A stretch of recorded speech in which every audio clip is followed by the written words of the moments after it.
Lendas, contos e fábulas sempre fizeram parte do imaginário popular. O folclore brasileiro, por exemplo, é uma raiz cultural muito importante para a nossa identidade. Mas e depois da chegada da internet e das novas tecnologias?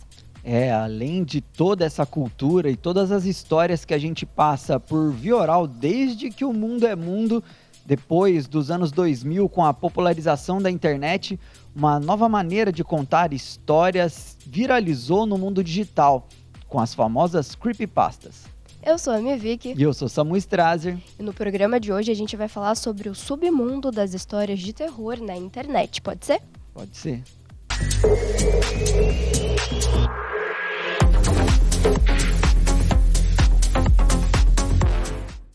É isso aí, Vicky. Creepypasta. Chegamos num episódio confortável até pra gente falar, porque eu acho que tem a ver com a geração atual. Eu não acho confortável, mas é interessante, é curioso, então vamos lá. É que assim, as lendas urbanas, pelo menos os meus pais, eles falavam muito de lenda urbana, de lendas da roça, né? Então é algo que era popular deles. Creepypastas é popular da nossa geração, né? Tipo, histórias de terror digital. É um desenvolvimento, né? Se a gente for parar pra ver, a gente tinha o folclore, que vem de décadas e décadas atrás, então vários contos que foram se tornando populares. Depois de um tempo, a gente teve as lendas urbanas, então que também são esses contos, essas histórias que são passadas, né, principalmente de forma oral, né? Então uma pessoa contando para outra, né, famílias contando ali para os seus filhos, para os seus netos, roda de conversa entre amigos. E hoje a gente tem então as creepypastas, que seria então a evolução, né, essas lendas, mas com a tecnologia. Então no mundo da internet nós temos as lendas urbanas, o folclore que foi encarnado, então, nas creepypastas. Eu acho que era assim, a minha avó tinha medo de lobisomem, a minha mãe tinha medo do homem do saco, que é o homem que andava pela cidade pegando as crianças do bairro, e eu tenho medo dos ETs da Área 51. Tá vendo? Uma evolução do medo, né? E de acordo com o passar dos anos, né? De acordo com a cultura, de acordo com os elementos, né? Que a gente vai tendo aí da nossa sociedade, os medos, eles vão se instaurando, né? E se renovando também. Mas a gente vai ver que no final das contas tudo é muito primitivo, né? Muda-se o nome, muda o fantasma, mas os medos e as lições de moral continuam. E para quem não sabe o que é creepypasta, né? Eu acredito que pessoas que sejam muito curiosas ou que utilizem bastante a internet e até mesmo a população mais jovem saiba o que é creepypasta, goste, né, de consumir esse tipo de conteúdo. Mas para quem não sabe, as creepypastas, então, são esse tipo de histórias, são histórias de terror, histórias de horror que são transmitidas na internet. Então, existem vários fóruns que são totalmente dedicados para essas histórias de terror e esse nome, né, é um nome que vem, então, do inglês, que seria, né, o creepypaste, que seria o copia e cola. Então, a gente tem a creepypasta, então, que seriam literalmente grandes copy fóruns. and paste, né? Que é copia e cola. Exato. E paste, sei lá, meu inglês tá meio... E o creepy, que é esquisito, né? Enfim, e essa junção, né? É o compartilhamento de histórias, né?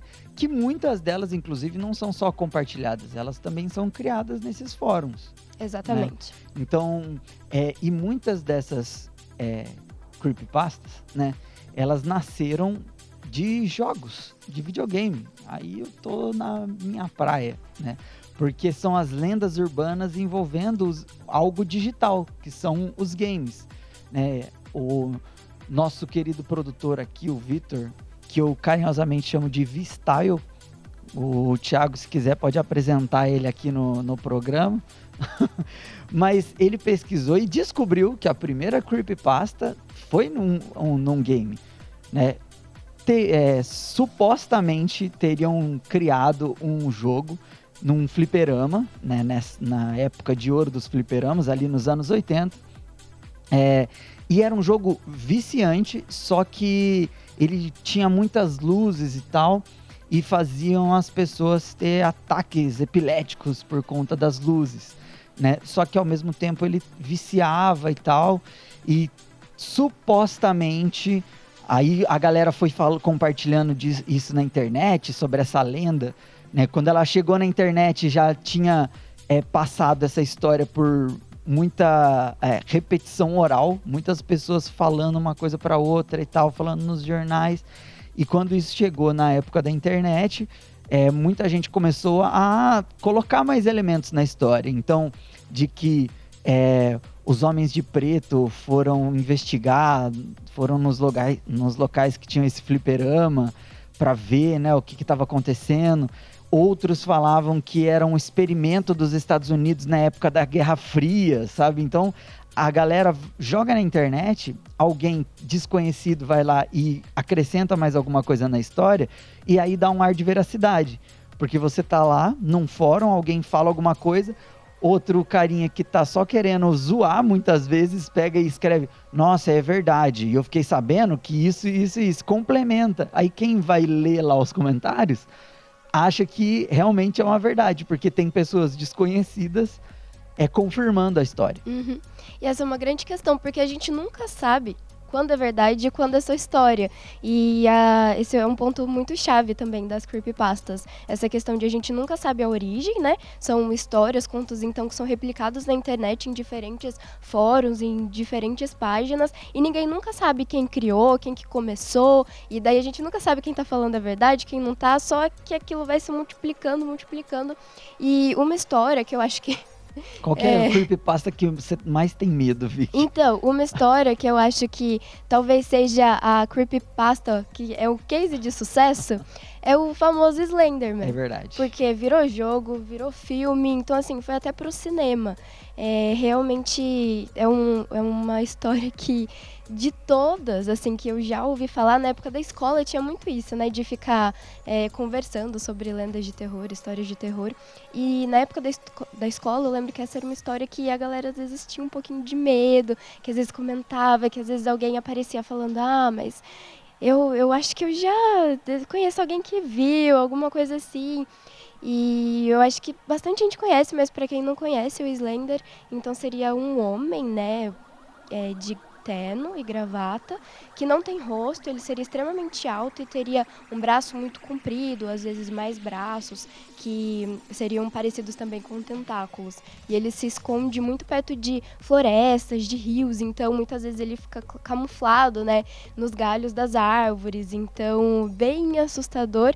E toda essa história, ela vem muito junto dessa questão de que ele sempre vai estar próximo de crianças que estão sozinhas, sem a supervisão de adultos.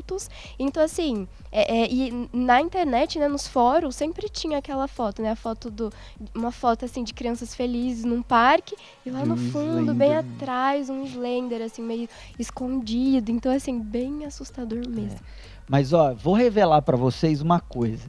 A gente decidiu que a gente ia fazer um episódio de Creepypasta porque a gente estava pesquisando, eu e a Vicky, despretensiosamente, sobre como chegar no 7 além. Parabéns, Karen. Parabéns, Karen. A produtora aqui, nossa amiga também, que começou a falar disso e a gente foi ver. E é uma creepypasta também, o 7 além, né? Que seria uma dimensão espelhada, como se fosse o mundo invertido de Stranger Things. Verdade. E é maior rolê pra chegar no 7 além. Tem que ir no elevador, subir e descer. Cara, é muito burocrático, entendeu? E pra sair de lá é pior ainda. A história vai falando, né? E tipo assim, o que a gente pesquisando e lendo, e cada site vai falando uma coisa, né? E tipo, a galera fala, né? E pra sair do 7 além tem que fazer isso. Mas como que sabe, né? Quem que foi? Quem que voltou? E aí sempre tem alguém falando, não, há relatos de uma menina que conseguiu sair, não sei o quê. Nunca é a gente, né? Nunca é igual quando alguém ganha na loteria. Nunca é a gente, é sempre o primo do amigo, de não sei quem.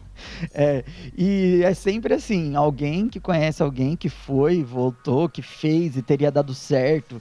E é um bagulho muito macabro, né? E como, assim, pelo menos esse lance do 7 além, para você conseguir ir, é um negócio muito difícil, sabe? Tem vários passos lá que você tem que fazer. E por ser muito difícil, muita gente e vai contando histórias e a galera acaba ficando com medo, ninguém vai tentar fazer isso, né? E então não vai conseguir tirar a prova se dá certo ou não. Conclusão, né? Igual uma outra lenda urbana, acho que é uma lenda urbana que ficou muito famosa, que pegou um pouco da nossa geração também, era a loira do banheiro. Verdade. Todo mundo falava da loira do banheiro, Que mas dizem... ninguém chamava a loira do banheiro, ninguém tentava, nunca. E dizem aqui, pelo menos os jornais aqui da nossa região, aqui do Vale do Paraíba, que a loira do banheiro é de Guaratinguetá. Mas como assim sabem que a loira do banheiro é de Guaratinguetá, sabe? Essa eu não sabia. Eu já vi algumas matérias de jornal falando que a origem foi de uma mulher uma criança que vivia num orfanato, alguma coisa assim, e morreu lá no banheiro. E por causa disso tinha que fazer o ritual no banheiro. Entendi. Se eu fosse chutar, eu ia dizer que era de Taubaté, mas aí verdade. Agora a gente já sabe que é de Guaratinguetá, então tá tudo certo. É que a loira do banheiro só não ir pra Guaratinguetá. Em Taubaté, na verdade, é a morena do banheiro. Porque é sempre entendi. Algo meio parecido, né? Entendi. Tem a versão lá de Taubaté das coisas. Mas eu queria falar mais um pouquinho, Vicky, sobre os games, né? A creepypasta nos games. Porque tem isso também, né? As creepypastas, como elas são da nossa geração, elas pegam muitos elementos da nossa geração, né? Exatamente. Então, personagens da nossa geração, games e tudo mais. E uma das mais famosas lendas urbanas é de Pokémon. Porque no primeiro Pokémon que saiu de Game Boy, lá, na verdade, da primeira geração, antes do desenho, né? Tinha um jogo, né? O Pokémon nasceu num jogo. E tem uma cidade dentro do jogo que tem uns Pokémons fantasma. Entendi. Né? Então, tem o Gengar, o Gastly e outros Pokémons que são do gênero fantasma, né? E aí, diziam que quando começou a rolar a história pela internet, que a musiquinha, né, por trás começou a afetar psicologicamente as crianças. E aí dá medo, dá uns ataques epiléticos nas crianças e elas começavam a ver as coisas sobrenaturais por conta da influência da musiquinha dessa cidade, porque cada cidade tem uma trilha sonora, que ficou conhecido na internet como a creepypasta da Síndrome de Lavender Town, que é o nome da cidade, né? Levou um susto, Samuel? Levei um susto. Achei ter visto no nosso estúdio um fantasma ali atrás. Tá sinistro já, Samuel, você não começa com essas coisas. A gente vai dar uma pausa para eu rezar um pouquinho aqui e ver se o fantasma tá por aqui e a gente volta já no próximo bloco.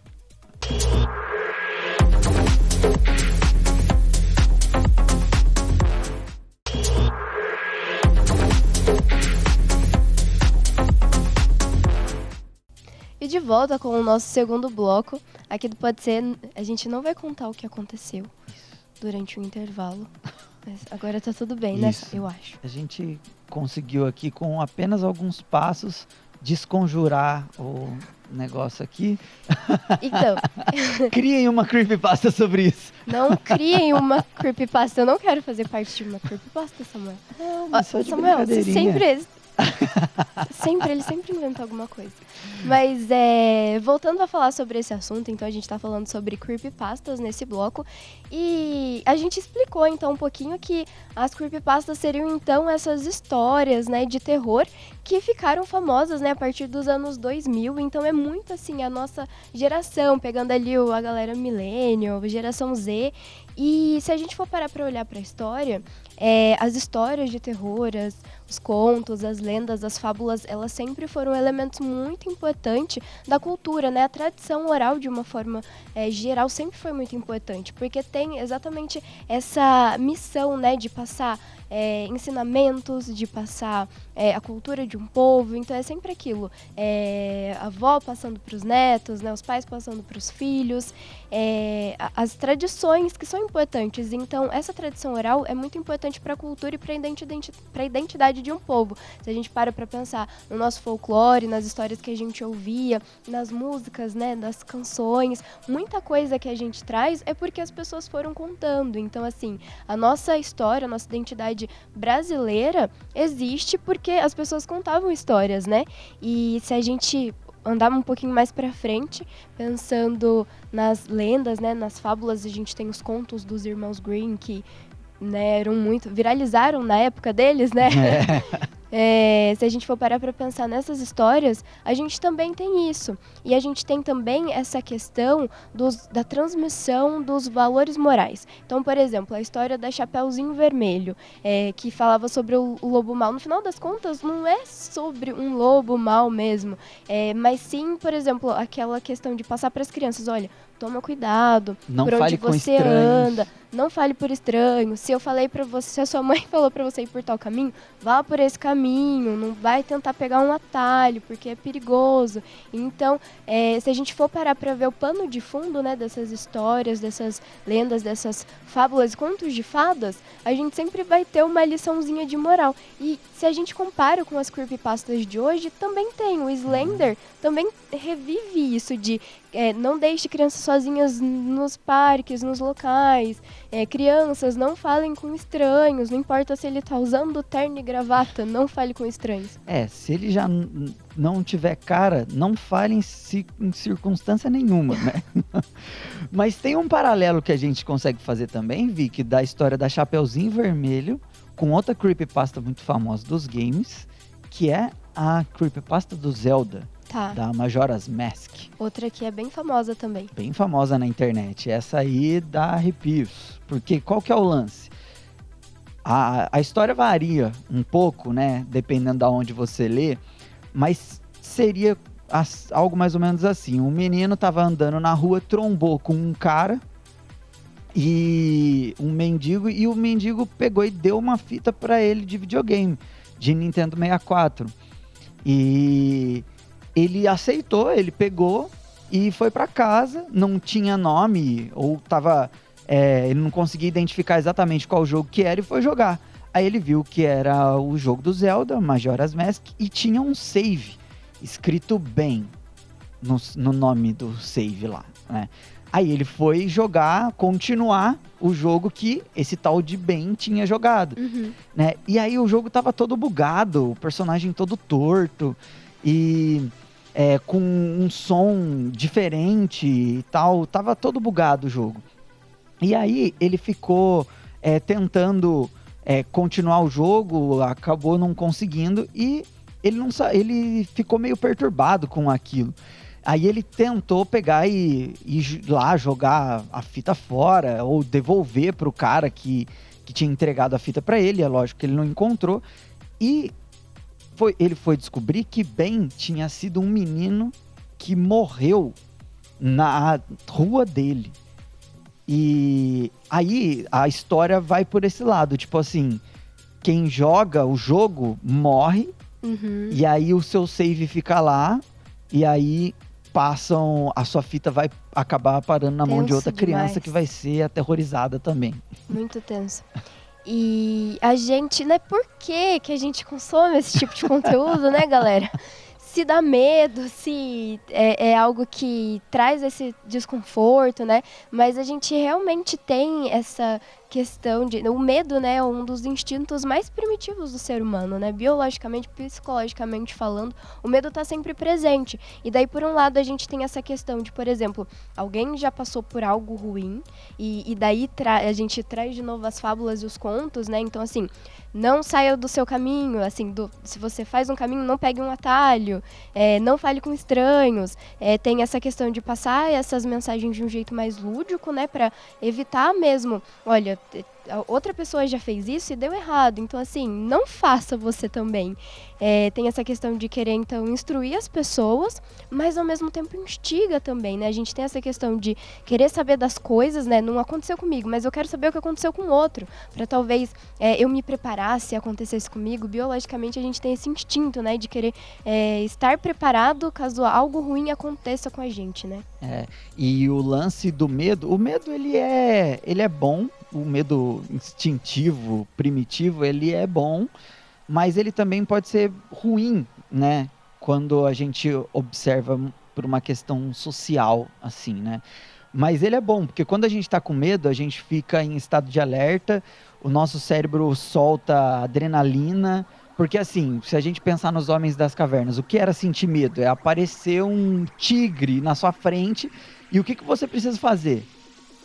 Ou você precisaria combater o tigre ou você precisaria fugir. Fugir do tigre. Então você precisa estar mais forte, mais atento, mais rápido. Então ele libera adrenalina, o cérebro libera adrenalina no seu corpo para você ter mais energia, você fica em estado de alerta para você conseguir reconhecer e tomar decisões rapidamente, para você ou correr do tigre, fugir do tigre, ou conseguir, sei lá, enfrentar ele e ter uma chance de ganhar do tigre. Sim.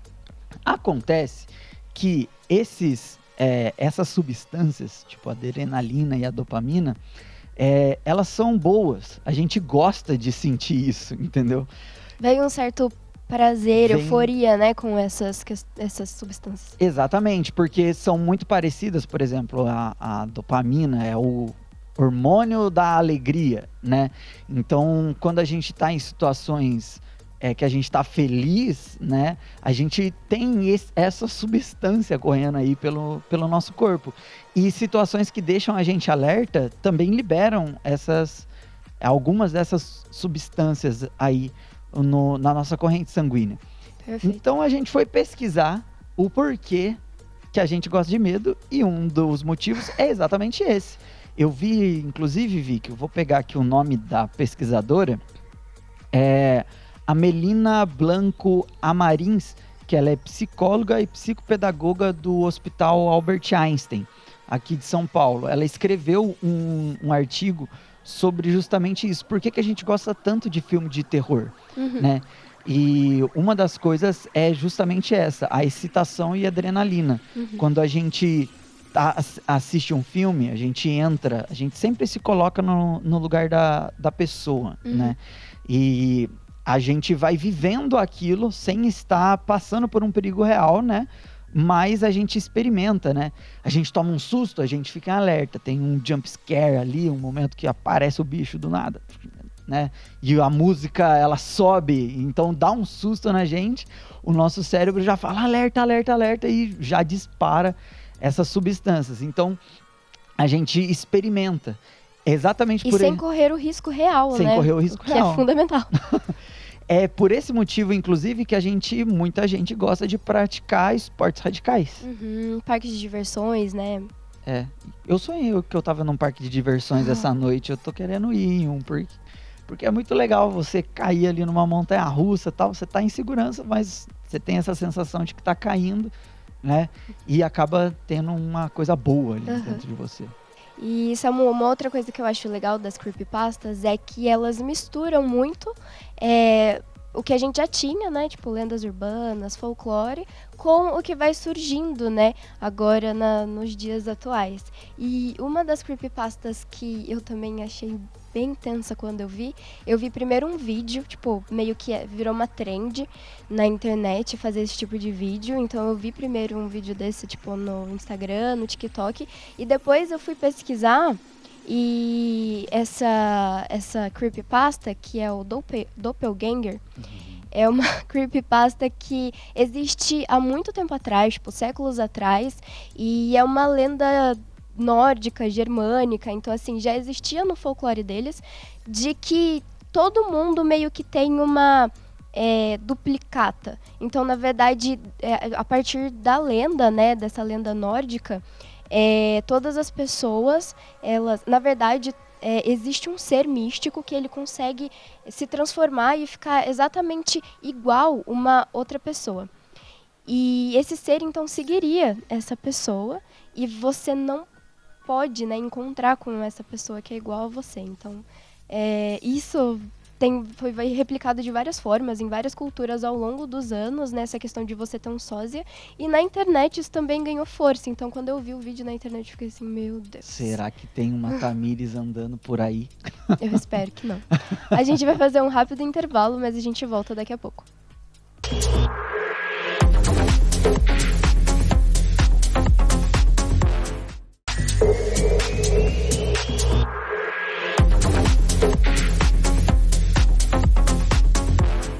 É isso aí, estamos de volta. E Vicky, tá ficando tenso as coisas aqui no estúdio. né? A galera do estúdio não tá colaborando não tá com a gente. colaborando, a gente tá meio tenso aqui. Tá caindo as coisas, o que tá acontecendo? Não, a gente tá vivendo uma creepypasta. Mas a gente vai sobreviver no final, Vi. Tá. A gente vai ser as pessoas que saíram de Sete Além. Entendeu? Eu acho que eu tenho mais probabilidade de sobreviver que você, Samuel. Porque de acordo com as histórias dos filmes de terror, sempre tem uma Final Girl. Não Final Boy, então. O Final Boy geralmente se sacrifica pela Final Girl. E então tá tudo levando em certo. consideração que eu sou NFJ, eu acho que isso aconteceria mesmo. Se você não sabe o que é isso, veja o nosso episódio sobre autoconhecimento. Mas, Vic, a gente tava falando da creepypasta do Doppelganger, né? Isso. E o Doppelganger, ele já é da mitologia e tal, e é um personagem jogável em Dungeons and Dragons. Olha só. Que é, né, um RPG de mesa e um jogo. Que deu origem ao Caverna do Dragão, que é o desenho que a gente assistiu. E tem uma creepypasta em Caverna do Dragão também. Tem mesmo. Né? Quando eu descobri isso, eu fiquei, em choque. Que, a galera... Qual que é a teoria? Que a galera não consegue sair de jeito nenhum porque elas já estão mortas. E, na verdade, algumas versões falam que o mestre dos magos que fala que ajuda eles... Que ajuda. Ajuda eles, na verdade, seria o demônio. Uhum. Que coloca eles em rascadas. Sempre, né? E daí aquela turminha nunca consegue sair do universo. E eles, na verdade, estão sendo castigados ali. Mas, eternamente. Então. Num looping sem fim. E é triste. Mas, Vic, creepypastas, elas são divertidas, a gente vê, dá um frio na barriga. Mas cuidado, né, com as creepypastas. Não, sim, é muito importante a gente falar de segurança na internet. E um exemplo que eu acho muito importante é assim, você não deixa, uma criança, né, ali que é menor de idade, né, um adolescente, que é menor de idade, assim, solto num lugar qualquer, que ele não sabe nada, que ele não conhece as pessoas. E a internet é isso. Às vezes as pessoas têm muitos responsáveis, né, pais têm essa falsa segurança de que, meu filho tá em casa, ele tá bem, mas a internet também é um mundo muito ainda sem lei. E todo mundo tá suscetível a entrar em contato com pessoas que não são boas pessoas e entrar em sites que não são tão legais assim.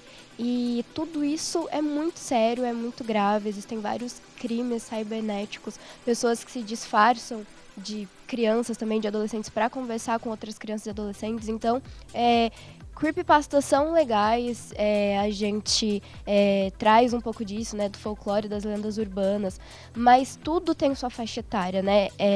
Por exemplo, quando uma pessoa entra pra ir ver uma história de terror, ver algo do tipo, mas ela tá buscando aquele conteúdo, é uma coisa. Agora, por exemplo, nos anos, né, de 2018, 2019, quando a Momo viralizou, ela começou a aparecer em desenhos para criança no YouTube. Então, assim, a criança estava vendo lá Peppa Pig e aparecia um monstro fazendo coisas ruins. Então, assim, isso é extremamente errado. E pode ser traumatizante, além do que algumas creepypastas incentivam as pessoas a pesquisarem e a buscarem ou fazerem certas coisas prejudiciais a elas mesmas. Então, assim, elas também, né, podem ser prejudiciais, além de mexer com a cabeça das pessoas, pode ter um impacto social, físico. Então, tem que tomar cuidado, galera. Não é só porque é legal, é divertido ver e tal, e sentir esse frio na barriga que as histórias de terror dão na gente, que tudo vai ser bom pra gente. Uhum. Então, né, inclusive se por um acaso você tem algum quadro de depressão ou algum quadro de depressão e ansiedade na família, é melhor você não consumir esse tipo de conteúdo nesse momento, que você está emocionalmente fraco, né? Emocionalmente instável e tal. Então, ao invés disso, procurem histórias legais e procure ajuda também, né? Se precisar conversar e não tiver ninguém para conversar, liga pro CVV, que é o Centro de Valorização da Vida, que o número tá aqui na tela, ou fala com os seus amigos e tal. Então, essa é a última mensagem que a gente deixa. Creepypastas, elas são divertidas, né? A gente vê algumas coisas, né? São engraçadas.